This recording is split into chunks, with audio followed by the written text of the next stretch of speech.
Morning guys from White River Junction, Vermont, and yeah, today I'm taking the Vermonter Amtrak train all the way down to New York Penn Station, a 7-hour journey through New England. And yeah, although it's absolutely freezing, got lots of blue sky, and I think the views are going to be fantastic. So why don't you come with me for this journey, and I'll see you on the train. I made my way over to the railroad station, which was built in 1937, originally as a Union station that served the Boston and Maine Railroad and the Central Vermont Railway. Now under the roof here we have a preserved steam locomotive of the former, number 494, which was nice to see. But like many rural stations and lines in the US, it mainly sees much more freight than passenger services these days. They probably always did, to be honest. There is the Green Mountain Railroad seasonal excursion train, but yeah, apart from that, just the one-a-day both ways Vermonter, and that's your lot, unfortunately. There were a couple of locomotives in the sidings here. If anybody has any idea what they are, then please let me know in the comments below. Now they've got a waiting room in the main building, which was very welcome on a day like today, and I guess it was also a ticket office in the past. In the corner there was this weird kind of replica dummy of a porter or something, and yeah, don't know why. And over here some really old boards detailing the current schedule of the Vermonter. As you can see, we're up here and heading south at 11:37 all the way down to New York with an arrival time of 6:25 in the PM.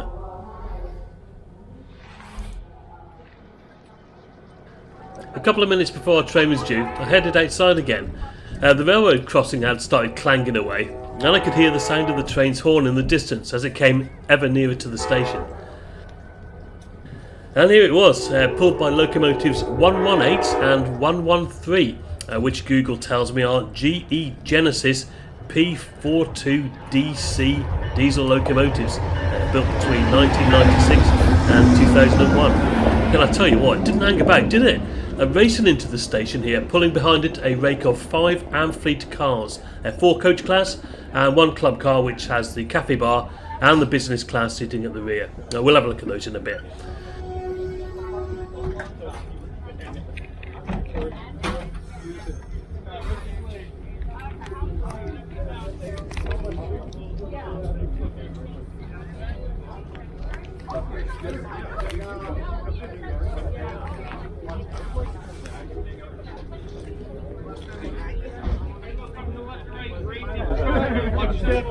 Top off Vermonter. Coach either side, business class to the right, all the way down. And as we board, note the snow on the steps. Yeah, like I said, it was pretty cold here, wasn't it? First impressions were roomy and bright, and also for coaches that were getting on towards 50 years old, they were in a pretty good condition, I thought. And is it me, or are these coaches really long?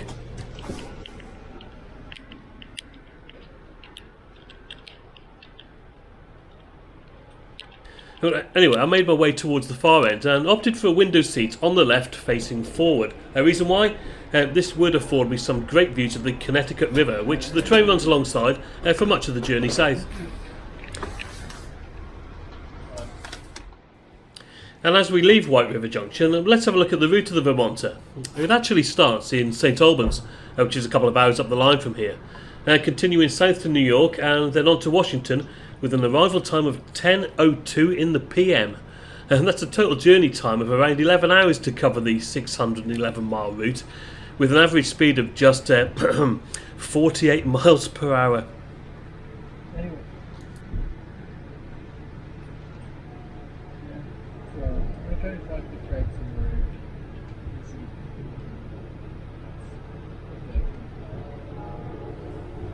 As you can see, there was a little bit of snow on the ground, but it's not long before we see the Connecticut River, which forms the boundary between Vermont and New Hampshire.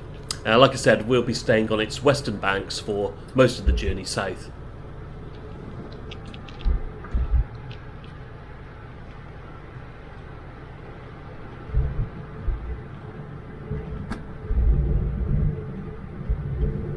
Now the train was still fairly empty as we pulled into Claremont Junction, New Hampshire.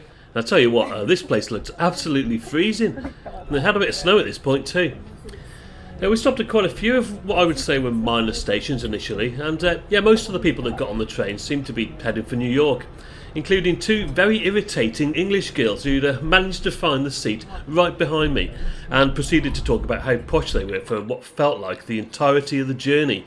I mean, honestly, I spent the last few days trying to get away from this, and like, what are the chances?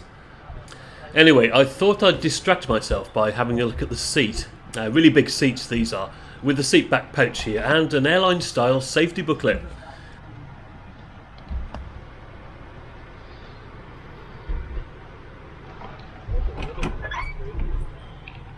And a very robust fold down table that slides backwards and forwards as you would expect.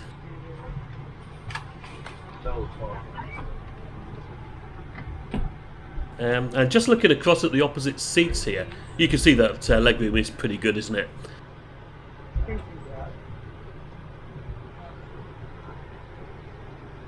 Above the seats on both sides is ample rack storage for medium-sized luggage, and yeah, the seats themselves in grey leather, they're quite firm, but they're wide, and for me, very comfortable for the medium-distance journeys like this one. There are two power outlets at the side of the seats here, window vents, though no blinds on the windows, which I found surprising, to be honest. Here's the recline button for the seat, next to what I would guess used to be the ashtray. And immediately overhead are individual reading lights and coach lighting running between the rack and the windows. Well, anyway, let's get on with the journey. We're just heading into Bellows Falls here, where we cross the line of the Green Mountain Railroad that I mentioned earlier. Enjoy some of the scenery, and yeah, I'll catch you in the dining car, where I'll be having a very exotic lunch in just a short while.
Right, so you join me here in the dining car, home of Chef Mike, who will cook you up a nutritional meal in as long as it takes him to go bing. Needless to say, I had a mac and cheese for $7.50 and a Coke for an additional $3. Well, what can I say about this? I don't know. I mean, last time I used Amtrak, I was heading up to Chicago on the Lakeshore Limited, and yeah, I remember eating proper food like steak and potatoes and stuff like that.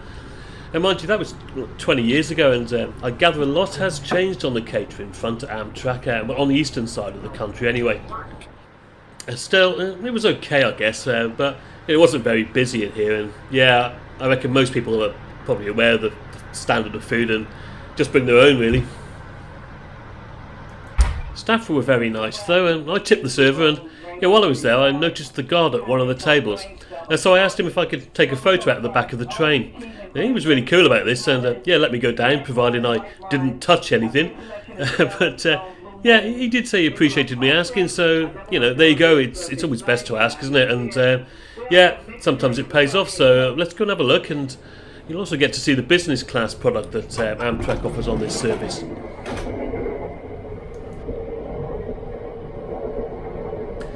Yeah, so I don't know about you, but this is for me the coolest view on a train. Now, as you can see, it's single track at this point in the journey, and yeah, incidentally, the Vermonter is a relatively new service, having replaced the Montrealer in 1995. And that train used to run sleeping cars over these tracks between Montreal, believe it or not, and Washington. It had been going since 1924, but as with most things these days, it seems it was discontinued due to budget restraints. Business class seating, as you would expect, was laid out in the 2-1 configuration. Now, I put a bid on the Amtrak website for an upgrade at the lowest possible price of $21. That was rejected by Amtrak, but I'm kind of glad about that in the end because I was perfectly fine in coach class, to be honest. I kept my money and used it to fund an overpriced burger and chips in a Manhattan pub later that evening. Right, so we're just coming into Brattleboro, Vermont now, population around 12,000. Rudyard Kipling wrote The Jungle Book whilst living here, and I bet you never knew that. Anyway, shortly after I had a look at the toilet in coach class, which was quite spacious and very, very clean actually.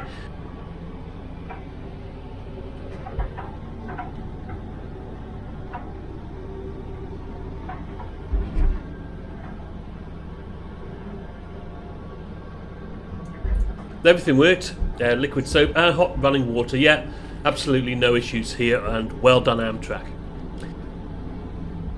I returned to my seat and had a look at the Wi-Fi functionality, logging on in the usual way. I did the social media test to see how it performed, and I was able to get decent streaming, so I was really pleased about that. Here's Matt's excellent channel, by the way, talking about tier points.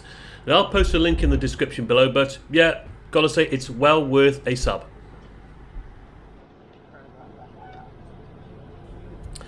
Okay, so let's talk about prices. I paid $57 for my one-way ticket from White River Junction to New York, which for a 7-hour journey is, I think, pretty reasonable.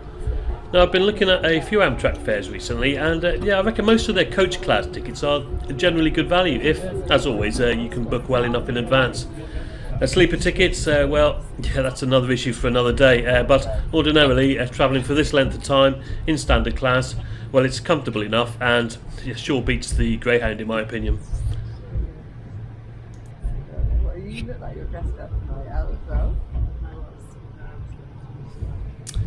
We're just coming into Holyoke, Massachusetts now, a population around 100,000.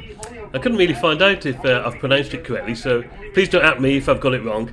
But it's nicknamed the Paper City, which I'm guessing is something to do with the amount of paper mills we seem to be passing on the way in.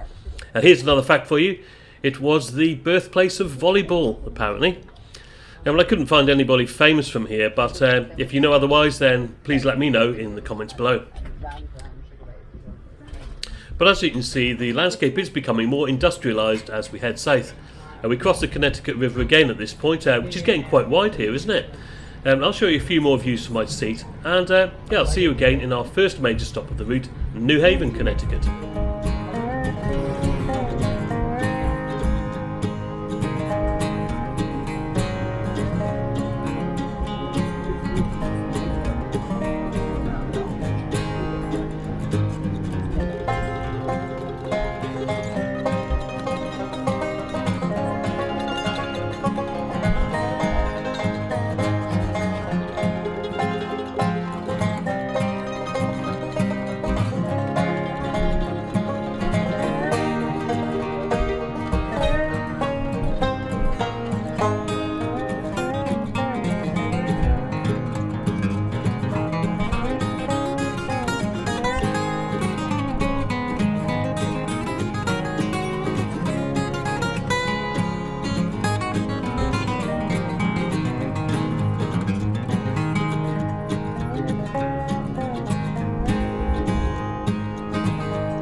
Right guys, New Haven Union Station, and this is where we have about 20-minute stop whilst they change the locomotives from diesel, which is taking us all the way down here, to electric, which will take us along the remaining couple of hours or so into New York City and then beyond. I was hoping to get a video or two of the engine, but it's just off platform unfortunately, but we'll see if we can get something, and yeah, then it'll be time to get back on. I think they'll give us a shout before it's ready to go, which is always a good thing, isn't it? So I'll catch you back on the train in a little while. Yeah, so the old locomotives are decoupled and head off for a rest, as you can see here.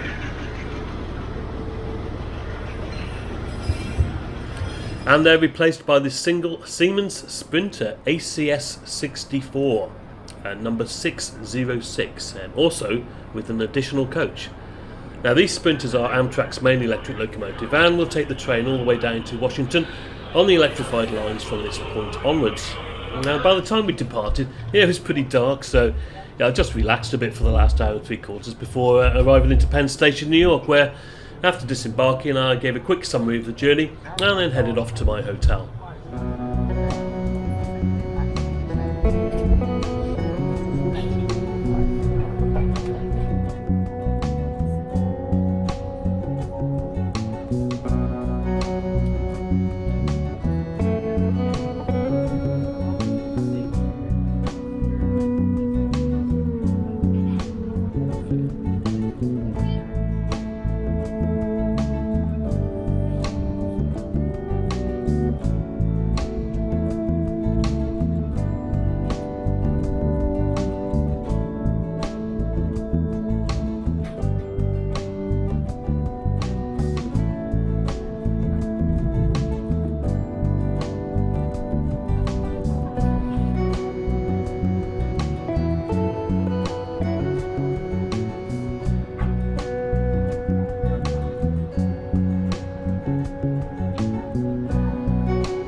Right then guys, New York Penn Station at 6:30 in the evening after 7 hours on the Vermonter.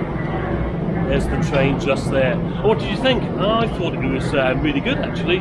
The scenery was good, we enjoyed that. It was a nice day for travelling on the train, wasn't it? And it got dark with about a couple of hours to go I think, but that's okay.